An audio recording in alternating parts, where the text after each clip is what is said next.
Welcome to the podcast of the American Diversity Report, where we interview diverse change makers and wonderful innovators. I'm Deborah Levine, the editor and the podcast host. And with me today is Devora Fish. Devora Yellin Fish is a social justice experiential educator with the goal to increase inclusion in the world. She mentors underrepresented, purpose-driven, emerging professionals and entrepreneurs towards that goal. Her mission is to uplift each and every person for their unique contribution to humanity. No one and nothing left out. She's also the former director of education for the Tennessee Holocaust Commission, which is where we first connected. Welcome, Devora. Hi, it's so good to see you again. Yes. It's been a long time. A lot has happened since we last spoke. A lot. Yes, several worlds have passed. Absolutely. It's good to be with you. Thank you. You too. And I'm so delighted to have this opportunity to have you talk about what you're doing, which is so necessary these days, of uplifting. And I want to start, though, with the beginnings of how you entered into this career in the first place with your education background. Sure. I think one of the things that happened early on for me in education is that I could never really fit inside the box. I went to a good school, but I couldn't thrive academically in elementary school, middle school, or high school. It was very challenging for me. What I did know are the things that I was passionate about. And when those things somehow intersected, I was a much happier and more successful student. When I went to graduate school, I went specifically to Lesley University to integrate these ideas of how do we create spaces where there's connection between all of the different subject matter. And where can I start is always with, what is somebody interested in? What are they interested in? And then how can that be brought into the learning space? So the creative arts in all aspects of education was one of the places I started, and learning more and more about multiple intelligences, creative arts in education. I also found, for me, separate from education, a long history and connection to the difficulties in the world and my own family and my own Jewish tradition of people who were murdered in the Holocaust because they looked, sounded, thought differently than how somebody else thought they should. And that became an important piece as well for me in everything that I was doing to create spaces of inclusion, authentically welcoming, intentionally inclusive spaces.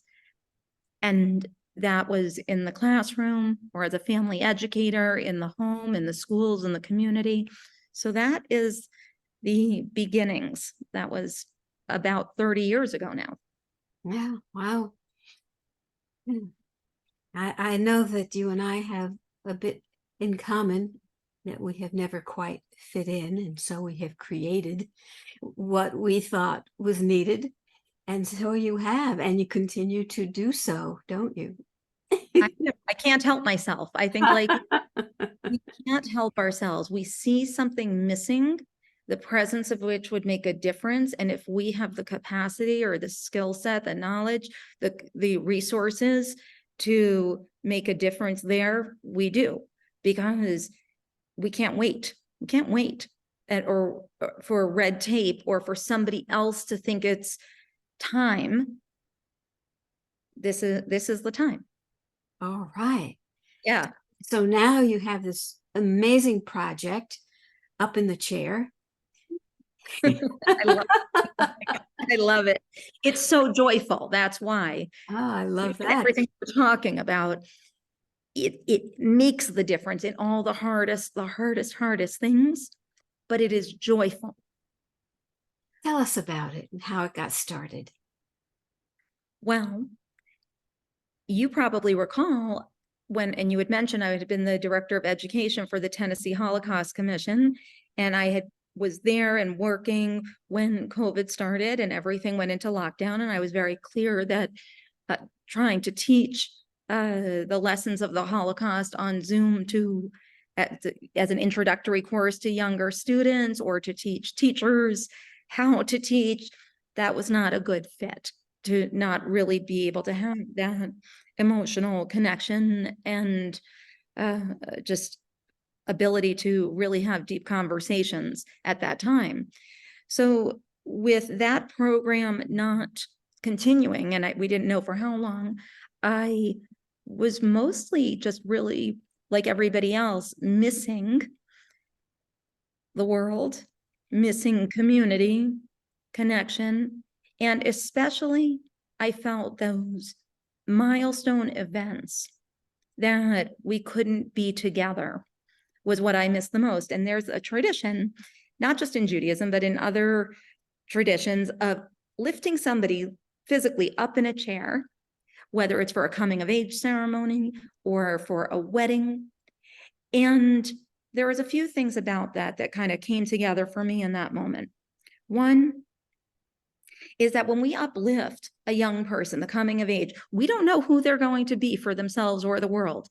They don't have to be anything other than who they are. They are perfect now, exactly as they are. And we're uplifting possibility.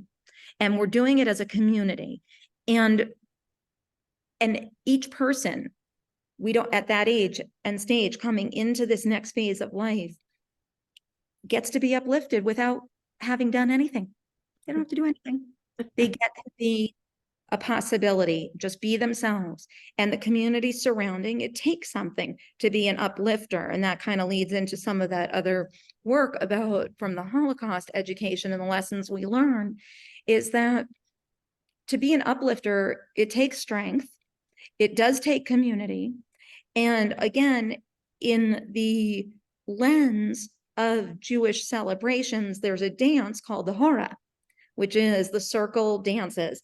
And so you've got, if you imagine the person up in the chair, generally at least 4 people holding the chair up, lots of people circling and dancing or clapping on, around the edges. And if somebody gets tired holding a leg of the chair, you don't even have to worry. Somebody else jumps right in. We are not going to let you fall. And same thing at a wedding, it's a couple. And again, it's more about the possibility of partnership as a couple up in the chair. When you and I met, we didn't know what's possible. So there's something magical about partnership and about people from different points of view, different histories coming together for something greater than themselves as an individual. And within that community, everybody gets to play. Everybody gets to participate.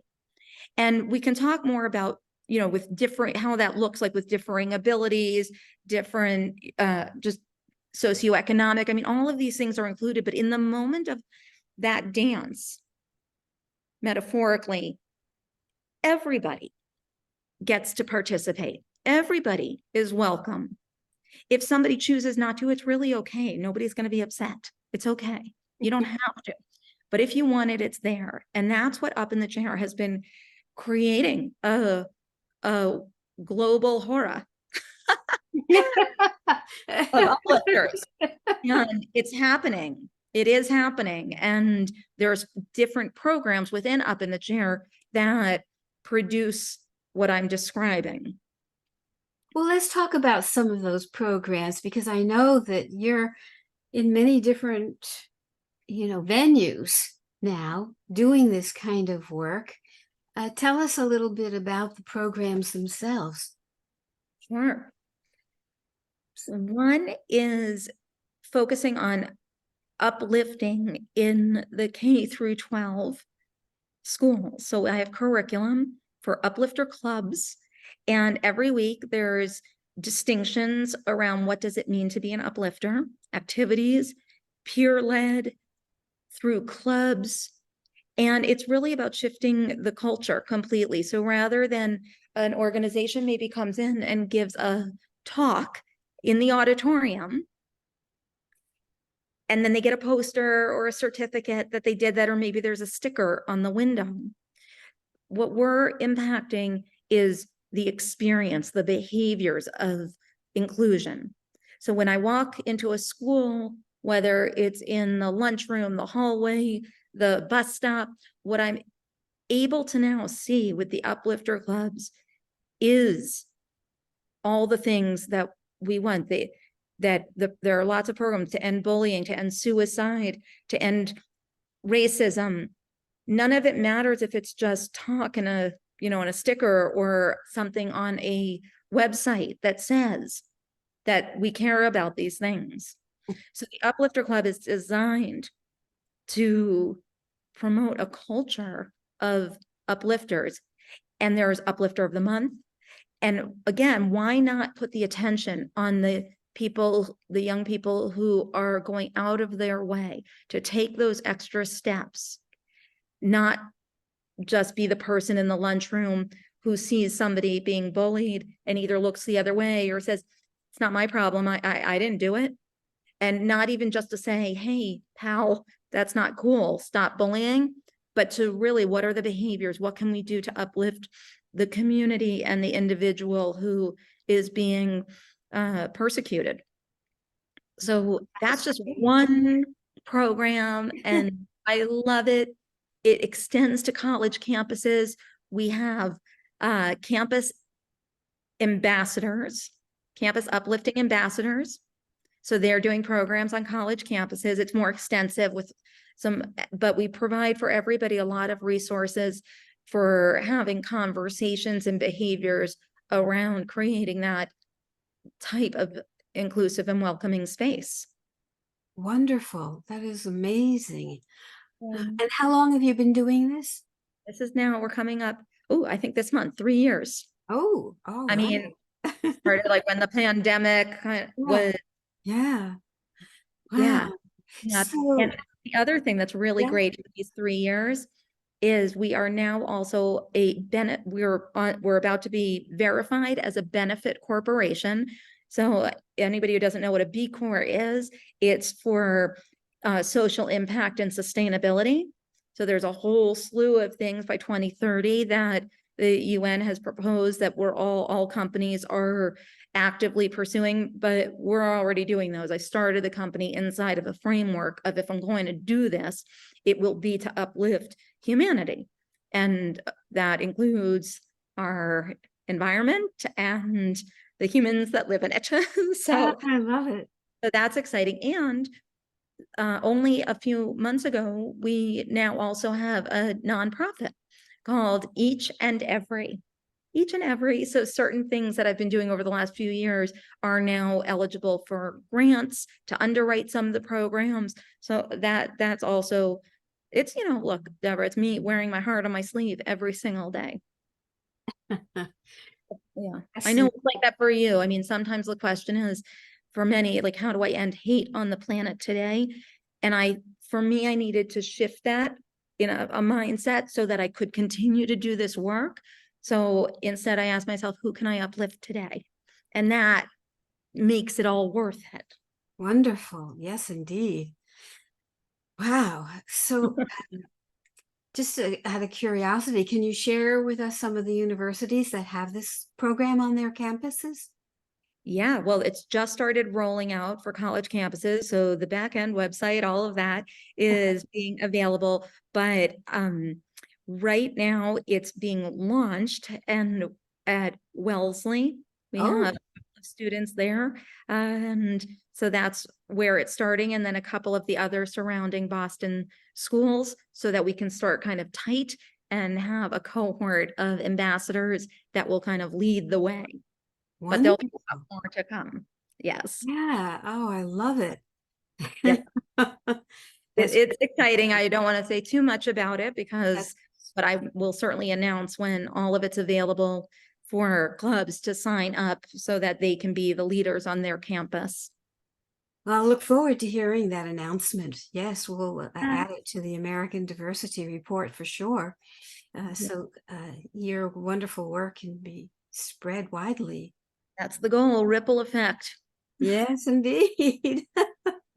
It's like the horror, like I said, it's just grab somebody's hand, come on in, pull up a chair. You can sit next to me. There's a seat at the table for you. But we have to be verbalizing that and letting people know that they are in fact welcome. And then once they're seated, how to have a connecting conversation. So even if you look, sound, think differently than I do, and I don't know where to start, we teach you where to start.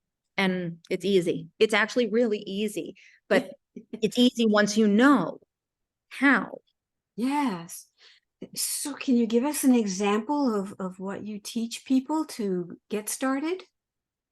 Yeah. So one of our programs is also, I work a lot with the underrepresented emerging professionals, college age students, and I often I'm providing professional development, but also skill based kinds of programs.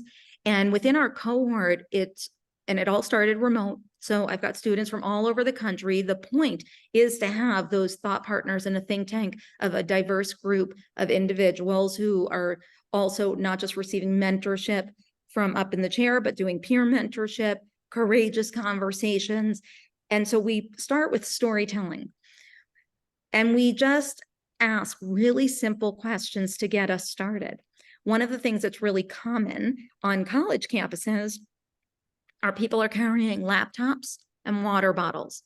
And almost guaranteed there's going to be a sticker or something on that. And so to start even with like, oh, that's a cool sticker. Tell me about it. And all of a sudden, there's this whole conversation that emerges just from that little thing or your water bottle. Oh, is that your favorite? What do you like about yours? I'm looking for a new water bottle because these are common. So if we can start with what do we have in common, and we can start with an open-ended question of I'm curious, and people are really happy to share something that they are confident sharing about. It's easy to share about something on, on your desk. If I came into your office and I was like, ooh, Deborah, what's that blue book right behind you? Where did you get that one? Tell me about it. And maybe there'll automatically be something that resonates, or there'll be something else that takes us into a conversation about books. Right, right. Yes, we have probably more in common than we realize, and we can build on it. It's the starting point, though, where people get stuck. Oh, the fear of that they are invading somebody's space, that they might say the wrong thing, that that they'll be rejected. And it's not just on campuses and in schools, it's in organizations. And so I do the same work actually for larger companies and for entrepreneurial companies that are starting to make sure that, because the break room can look just the same as the cafeteria in many companies, even with the website lip service of inclusion. It's not that way. We've got neurodivergence, gender nonconforming, socioeconomic, emotional.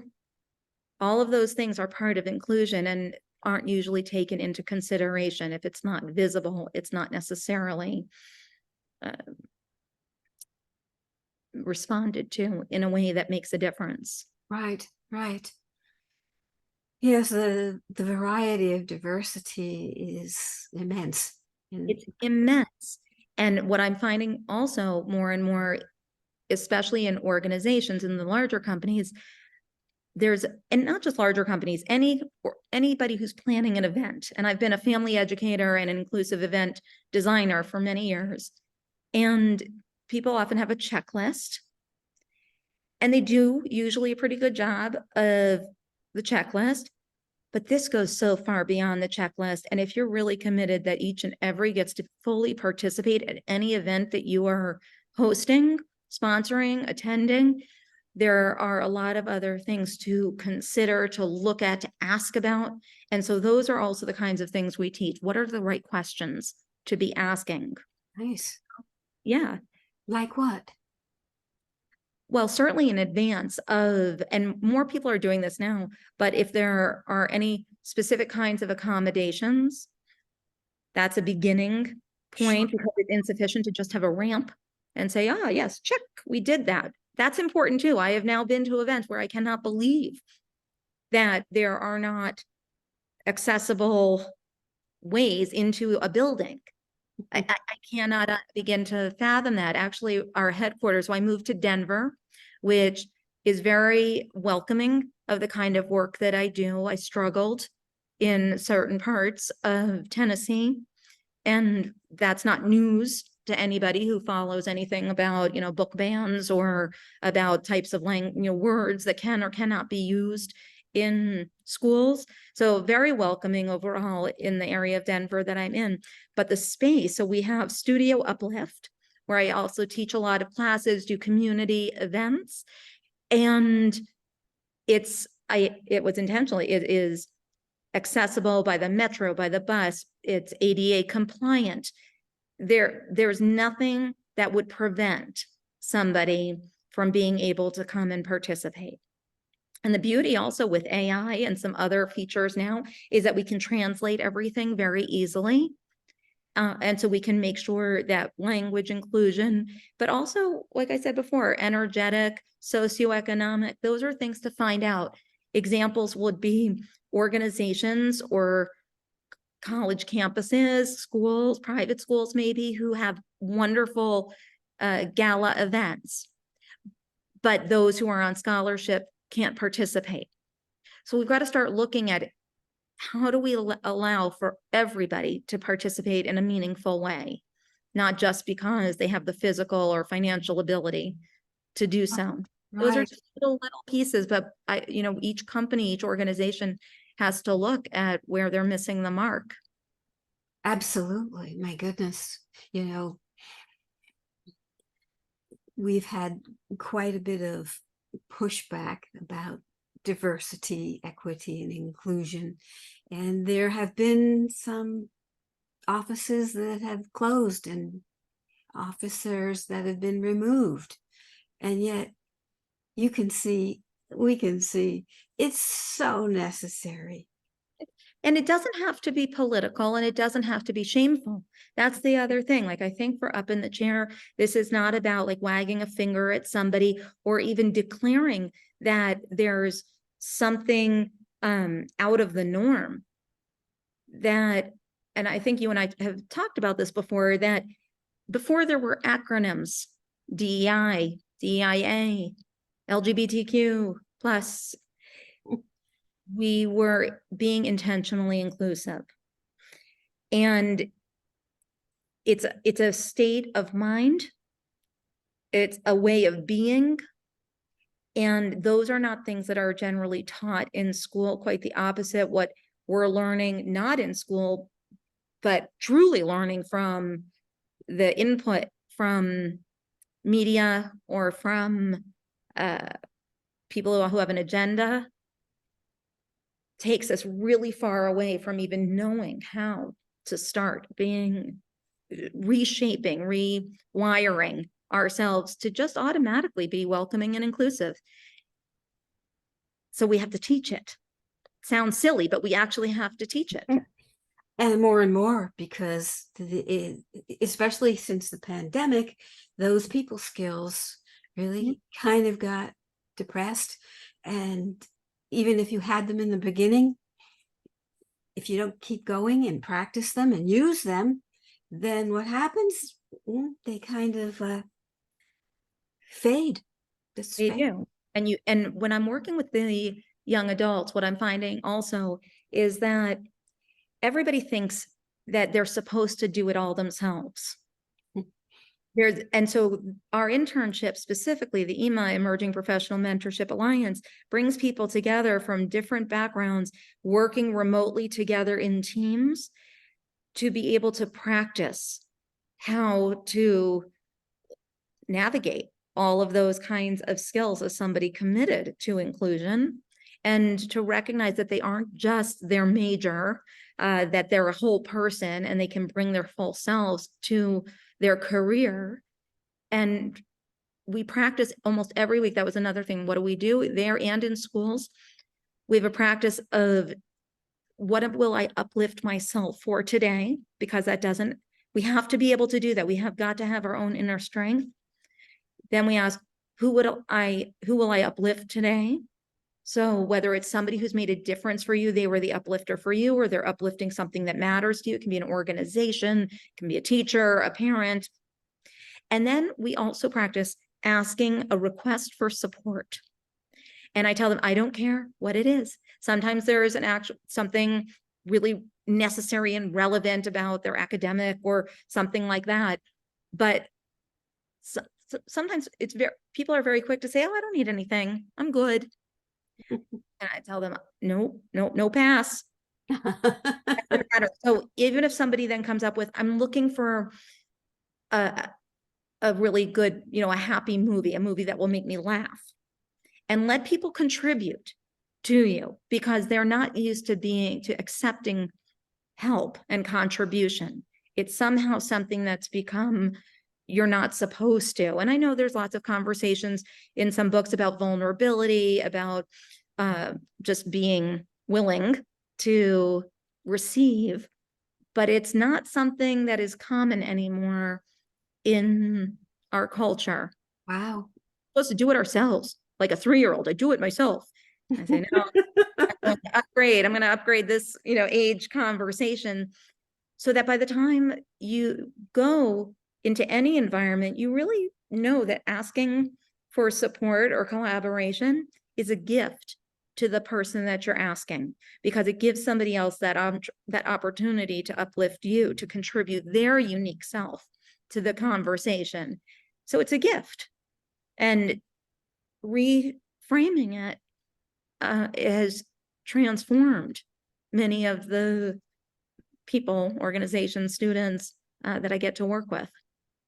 Oh, I love it. I love it. This is wonderful. I am so glad that you are doing this kind of work. It is so needed. And is there anything else you would like to add before we wrap this up? Well, I guess I would want to ask you, Deborah, what are you uplifting yourself for today? What am I uplifting myself for today? Whew, gosh. I am going to uplift my creativity, and I am going to share it with people more than I've done before. And I'm going to allow them, right, to enjoy it and to tell me about it. I want to hear whatever they have to say. They can say whatever they want. Am I getting it close? Got it. You totally, and you can hear the joy that comes out when you get to be present to the difference that you make in the world. So thank you for who you are, for the creativity you bring to all of us, to the conversations that allow for us to experience ourselves in a new way, and then get to share that back with you and pay it forward elsewhere. It's a really joyful practice. So, and then I encourage you after this, at some point, and for all of the listeners, the question to ask yourself is, who will I uplift today? And do that. Whoever that person is, there are people who both need to be uplifted, people who would never otherwise get recognized if you weren't acknowledging them, and letting people really know that who they are exactly as they are, that matters. Oh, I love it. My mind is already going. And in that case, by all means, for anybody who's watching or listening, we do have a lot of social media. I'll make sure to share it. Join the Uplifters Global Movement. We have people all over the globe sharing uplifts and paying it forward, and lots of other ways to get involved with us, both as mentors, as volunteers, as emerging professionals, as schools, because we have to do this and we have to do it now. And the website is www.upinthechair.com. Up in oh, the chair. Let's go celebrate and dance inclusion together. Exactly. I love it. Thank you so much for sharing all that you do and doing all that you do. It's been wonderful. And I hope that we will do this again in the not too distant future and see where it has led you and me, as I'm inspired. Oh, there goes the dog. I love it. I love it. So thank you again. And thank you, audience, for tuning in. And I think you have homework, do you not? So take care. We'll end this here, but stay on for a few minutes and it's been wonderful. Okay, hold on.